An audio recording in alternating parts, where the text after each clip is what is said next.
আসসালামু আলাইকুম, সাফিয়া তাকরিম চ্যানেলে সবাইকে স্বাগতম। আজ আমি হাতার মোহরির ডিজাইনটি তৈরি করব।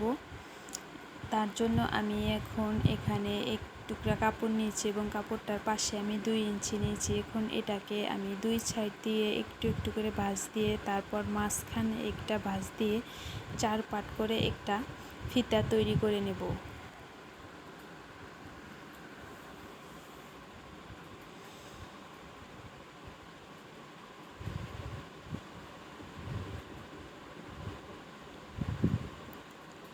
এখন আমি এই ফিতাগুলোকে প্রথমে সমান করে কেটে তারপর এটাকে 4 ইঞ্চি লম্বা করে কেটে নেব। তো আমি 4 ইঞ্চি লম্বা করে ফিতাগুলো কেটে নিয়েছি। এখন আমি ডিজাইন করার জন্য এখানে একটা কাগজ নিয়েছি, আর কাগজটার পাশে আমি 3 ইঞ্চি নিয়েছি এবং কাগজটার মাঝে আমি 1.5 ইঞ্চি পরিমাণ পরপর একটা করে চিহ্ন দিয়ে নিয়েছি।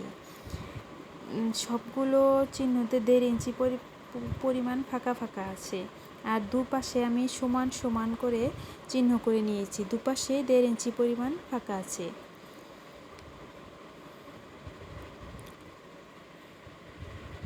এখন আমি এই ফিতাগুলো কাগজের এক পাশে যে চিহ্নটা দিয়েছি সেখানে এইভাবে কোণাচা করে রাখবো, আর এক পাশ থেকে আমি সেলাই করব। এখানে যে চিহ্নটা আছে 1.5 ইঞ্চি পর, সেখানে আমি এইভাবে একটা ফিতা রাখবো। তারপর এটা হালকা সেলাই করার পর তার উপরে আমি আবার আরেকটা ফিতা রাখবো। ক্রসের মতো করে আমি এইভাবে ফিতাগুলো রাখবো, আর এক পাশ দিয়ে এইভাবে আমি সেলাই করে নেব।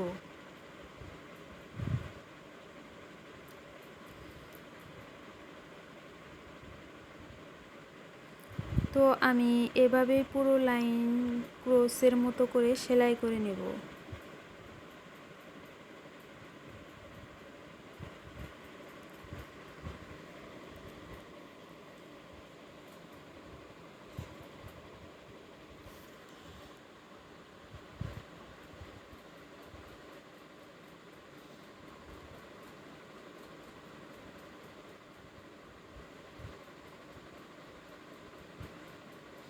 এক পাশ সেলাই হয়ে গেলে আমি অপর পাশের ফিতাগুলো সমান করে ধরে তারপর এক পাশ থেকে আমি সেলাই করব। তারপর এখানে যে 1.5 ইঞ্চি পরে একটা চিহ্ন আছে সেখানে আমি দুটি ফিতার মাথা একত্রে করে তার উপর সেলাই করব। 1.5 ইঞ্চি পর যেখানে চিহ্ন আছে সেখানে আমি দুটি ফিতার মাথা একত্রে করব এবং তার উপর দিয়ে আমি সেলাই করব, আর এভাবে আমি পুরো লাইন সেলাই করে নেব।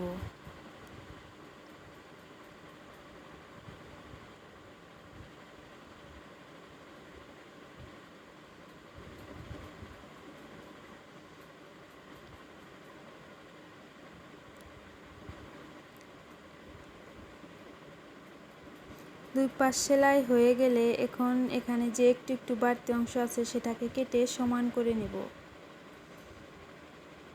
এখন যে হাতার মুহুরির কাপড়টা আছে সেটাকে আমি সোজা করে রাখবো এবং যে ফিতাগুলো আমি কাগজের উপর সেলাই করেছি সেটাকে এবং তারপর আমি এই পাশে একটা সেলাই করব।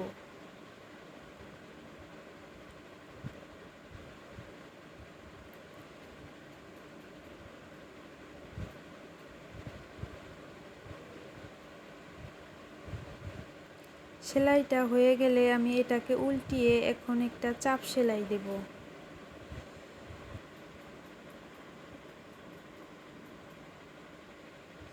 এখন আমি এখানে একটি লেস নিয়েছি এবং লেসটাকে উল্টো করে ফিতাগুলোর উপরে রেখে তারপর সেলাই করব।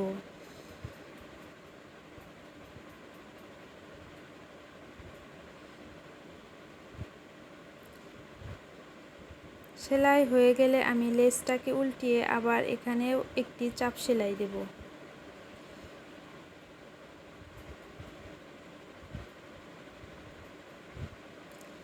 তো আমার ডিজাইনটি তৈরি হয়ে গেছে। আজ এ পর্যন্তই। আল্লাহ হাফেজ।